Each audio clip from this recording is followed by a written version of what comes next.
Tonight, we examine an act of hate that shook Syracuse University.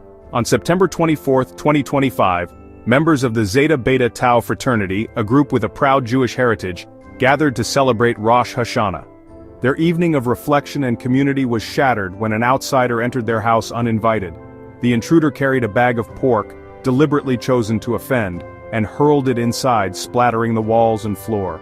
This was no prank. It was a calculated act of bigotry targeting the fraternity's Jewish identity.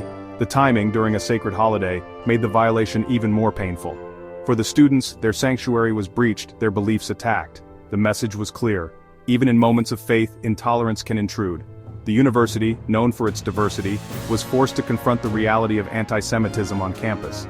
This wasn't just vandalism, it was an assault on the values of respect and inclusion. The choice of pork was a direct insult, meant to intimidate and degrade.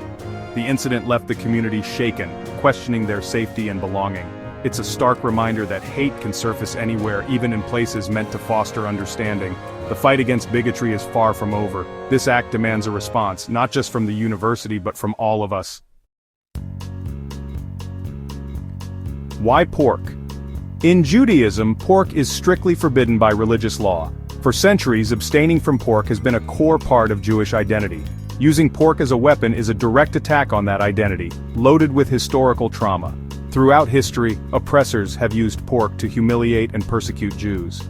The act at Syracuse wasn't just about food, it was about sending a hateful message. It invoked a painful legacy of forced assimilation and religious mockery. The intent was clear: to make Jewish students feel unwelcome and unsafe, especially during a holy celebration. That's why law enforcement and the university treat this as a serious hate crime. It's not just vandalism, it's an act of bigotry with deep, lasting impact. Understanding this context is crucial to grasping the true harm done. The attack unfolded quickly. One student entered the fraternity house, threw the pork, and fled. Another waited outside in a getaway car, showing clear premeditation. Fraternity members immediately reported the incident, providing key details to authorities. Campus police responded swiftly, locating and apprehending both suspects within hours. The rapid response sent a strong message: hate will not be tolerated here. The suspects faced immediate investigation, with law enforcement treating the act as a bias-motivated crime. The campus community was left to process the shock and fear that followed. The university's swift action was crucial in reassuring students and upholding campus values. The legal system moved quickly. Both students were charged with burglary as a hate crime and criminal nuisance. The hate crime designation recognizes the act's intent to intimidate based on religion. District Attorney Fitzpatrick made it clear: this was not a prank, but a serious crime. The university echoed this, condemning the act and promising disciplinary action. The accused now face both criminal prosecution and university sanctions, including possible expulsion.